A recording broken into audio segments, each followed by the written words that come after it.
11h30 sur France News Radio.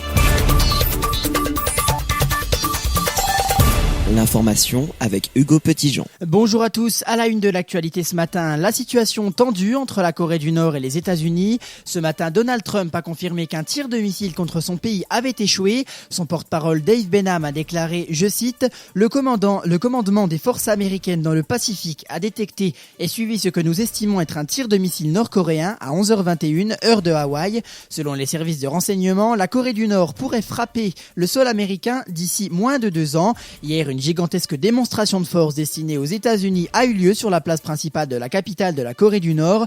Le numéro 2 du régime coréen avait déclaré plus tôt dans la semaine « Si les États-Unis mènent une provocation contre nous, notre pouvoir révolutionnaire répliquera immédiatement par une frappe dévastatrice. Nous répondrons à la guerre totale par la guerre totale ». Au moins 43 morts en Syrie dans un attentat à la voiture piégée. Des bus transportant des civils et des combattants évacués étaient la cible de cette attaque. La voiture aurait explosé à l'ouest de la ville d'Alep.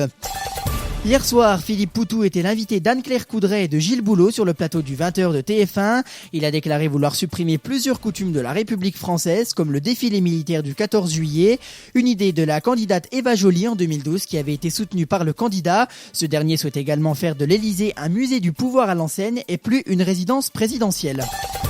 En Italie, la doyenne de l'humanité est décédée à l'âge de 117 ans. Elle était la dernière survivante connue du 19e siècle. Un petit coup d'œil sur le trafic maintenant, c'est vert pour les départs et les retours aujourd'hui, sauf en Ile-de-France et Bourgogne-Est, où le sens des retours est orange. Pour lundi, c'est vert dans le sens des départs et orange dans le sens des retours. Et puis avant de refermer ce flash, on fait un petit point sur la météo avec du soleil cet après-midi sur la majorité de la France, sauf pour les régions frontalières belges et allemandes où il pleuvra. Côté température, il fera de 12 à 17 degrés au nord et de 14 à 23 degrés au sud. Lundi matin, la perturbation pluvieuse continuera au nord-est, apportant même des nuages en région parisienne et en Normandie. Ailleurs, le beau temps perdurera. Les températures, elles, iront de 9 à 16 degrés au nord et de 15 à 22 degrés au sud. Enfin, lundi après-midi, le ciel bleu reviendra au nord tout en restant présent sur le sud. Toutefois, quelques averses pourront tomber dans le Grand Est et en Ile-de-France. Pour les températures, elles seront assez fraîches pour la saison, de 9 à 15 degrés au nord et de 13 à 20 degrés au sud.